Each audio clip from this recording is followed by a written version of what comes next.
Hi guys, welcome back to another episode of Game Things. I'm your host for the week, Ming, and today I'll be starting off the episode talking about Final Fantasy XIV, more specifically the Dawntrail expansion.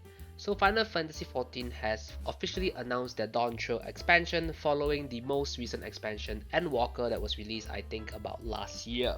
So Final Fantasy Dawntrail is very different in the sense that instead of the very solemn and dark story of Endwalker, Dawntrail is focused on a brand new story. And with that in mind, the tone is significantly lighter and it's more of a summer vacation as vibes as compared to the dark and gloomy Endwalker, because Endwalker is supposed to be the end of one chapter of the story, whereas Dawntrail is focused on a brand new adventure and will have a lot of things for players to explore and, learn more about the game.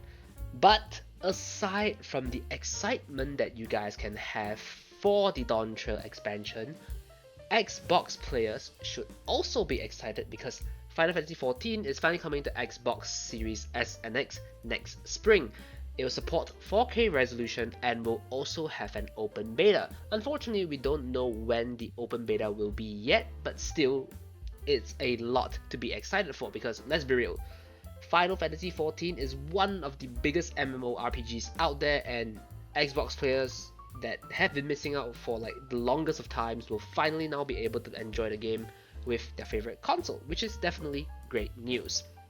Then next, we're going to talk about Immortals Fenyx Rising, specifically its supposed sequel. So Ubisoft has just recently confirmed that the originally planned Immortals Fenyx Rising sequel has officially been cancelled because Ubisoft intends to divert their resources to focus on other major franchises, which, in all honesty, is a pretty unfortunate decision because while Immortals Fenyx Rising didn't have a very large fan base, it was still a pretty solid game that a lot of people enjoyed. So it is pretty sad to see it go, but it is what it is.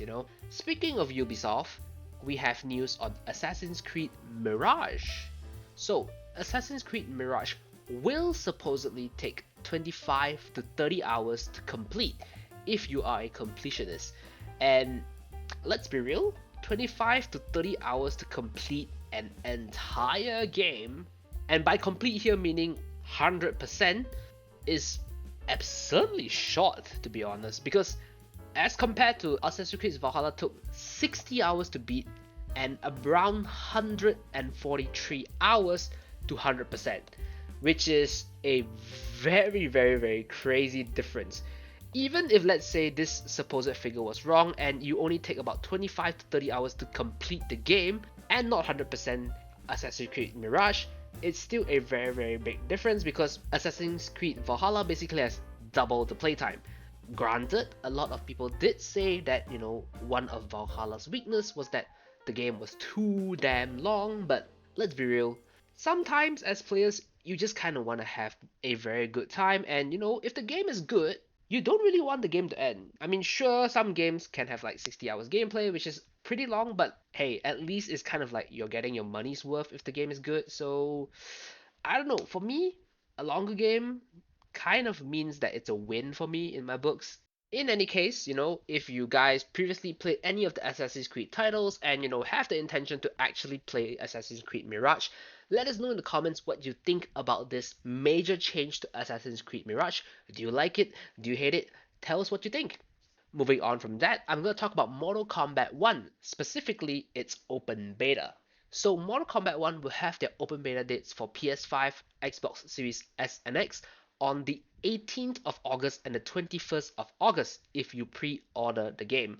Unfortunately, there has been no confirmation on open beta for PC, only the consoles. So if we get any updates on an open beta for PC, we'll let you guys know, but currently it sounds and looks pretty damn unfortunate for, well, PC players.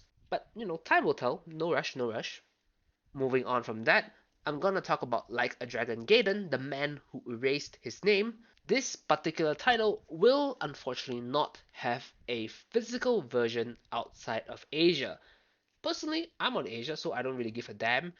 But for you guys out there that, live in the States or in Europe, etc., sucks for you guys because you guys don't get the physical copy if you guys intended to get the game. But in any case, the game is still available, just that it's only available in digital for the West. But honestly, if you aren't a hardcore collector of game cases and stuff like that, whatever. As long as you can play the game, it's all good. Then next, we'll talk about Nintendo, specifically Nintendo's next console. So according to a speculation, okay, it's just a speculation, nothing confirmed, Nintendo will likely release in late 2024 their brand new console. Could be the Switch Pro. People have been talking about the Switch Pro for a while now. I don't think it's a brand new console, like how the 2DS went to 3DS and from the 3DS you have the Switch. I don't think it's going to be a brand new console, but it's most likely just an upgrade of the current Switch, because let's be real, the Switch isn't old enough to warrant a brand new console type, and the Switch is kind of still selling like hotcakes right now, so yeah. Most likely it should be a Switch Pro, but we'll see, time will tell. Then next, we'll talk about Saints Row. So Saints Row is set to release on Steam on 24th of August, alongside with the third expansion, A Song of Ice and Dust. So when I'm talking about this Saints Row, it's actually referring to the Saints Row reboot, which, well, did not release to very good reviews. I'll put it at that. Granted, considering the fact that, it now has a third expansion, means that the game is doing somewhat okay, I guess. But in any case, I would say that in most cases, the Saints Row reboot is really not worth your time. And yeah, if you really want a good Saints Row experience, I highly recommend Saints Row 3 or 4. The reboot, I would say it's a pass for now. Next, I'm going to talk about Star Wars Jedi Survivor. Star Wars Jedi Survivor has been confirmed to be coming on PS4 and Xbox One. The development of the game is still in its early stages, but rest assured, the game will be coming and we will let you guys know when the game will be released in our future episodes when we get more information about it. Moving on, I'm gonna talk about another rumor that I saw online. So this rumor in particular actually covers Pokemon. So there's currently a rumor going around that next week, more specifically on the 9th or 8th of August, there will supposedly be a Pokemon Presents. Well, this matter is a rumor because it was actually leaked from a data mine for one of the Pokemon mobile games. And yes, it's a rumor and there's nothing solid, but still, considering the fact that there's potentially a Pokemon Presents next week, what I speculate will be in that particular Pokemon Presents presentation is 1. The upcoming Scarlet and Violet DLC, 2. Updates on all their mobile games, 3. A potential release for a spin-off game.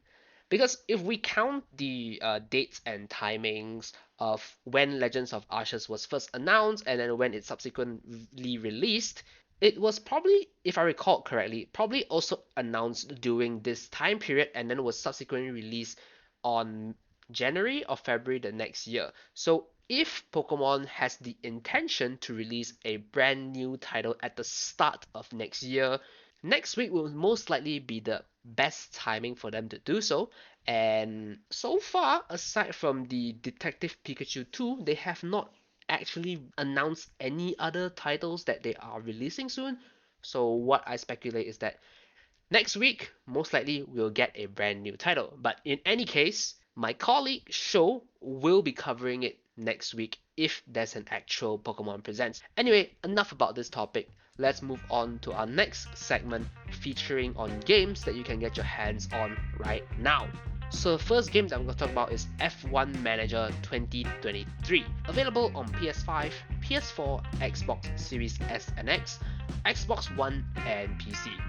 So as its name suggests, F1 Manager is basically like a lot of your other football manager games or NBA manager games out there where you manage your F1 team and make sure that they go as far as they can in the F1 Grand Prix. really straightforward, and personally not really my type of game because I in general don't like any sort of sports games, but hey, there's a market for it, there's a niche for it. If you like these type of racing games, sports games, etc., be my guest. Just go ahead and experience the F1 Manager game if you like to. But to be honest, based on what I've seen so far for the trailer of F1 Manager 2023, it does look pretty darn good. Because let's be real, the game, being a racing game, naturally features pretty good visuals. Granted, it's not Forza or Gran Turismo levels of visuals like really beautiful landscapes. It does still look pretty darn good.